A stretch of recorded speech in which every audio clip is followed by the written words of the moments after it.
Prime Minister Shehbaz Sharif on Monday emphasized the importance of adopting environment-friendly electric vehicles to curb fuel dependence and safeguard the country's foreign reserves. Speaking at a ceremony for the provision of eco-smart EVs to the Islamabad Traffic Police, the Prime Minister highlighted that such initiatives should be replicated across provinces and law enforcement agencies.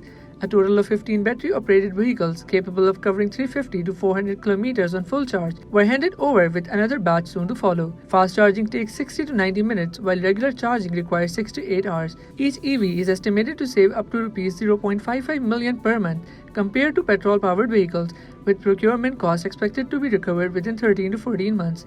Interior Minister Mohsin Naqvi and his team were congratulated for spearheading the initiative. On the foreign front, Prime Minister Shehbaz Sharif expressed concern over a missile interception incident at the Khor Fakkan port in the United Arab Emirates, which left 3 Pakistani nationals and a Nepalese national injured. Pakistan has maintained a close contact with UAE authorities, offering all possible support and urging restraint amid escalating regional tensions linked to Iran's retaliatory campaign against the ongoing US-Israeli conflict. 4 Pakistani nationals have died recently in the UAE due to falling debris from missile interceptions. Meanwhile, the Foreign Office clarified that Pakistan's peace efforts in the region remain ongoing, without confirming or denying reports of a 45-day ceasefire proposal between Iran and the United States. Iran, through its foreign ministry, reiterated that negotiations must respect its national interest and warned that threats or ultimatums are unacceptable. The diplomatic push follows warnings by US President Donald Trump threatening military action if the Strait of Hormuz is not reopened, highlighting rising global energy market volatility. The ongoing rise in global fuel prices has also impacted Pakistan International Airlines,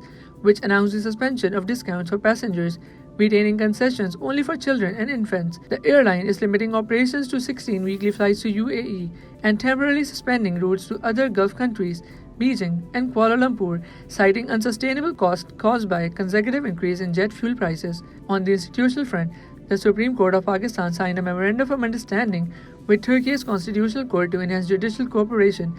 The MOU signed in Islamabad will facilitate knowledge exchange, joint training, and comparative constitutional research. Chief Justice Yahya Afridi noted that the partnership reflects historic ties between Pakistan and Turkey and aims to strengthen constitutional governance, judicial independence, and access to justice through modern technologies and professional development initiatives.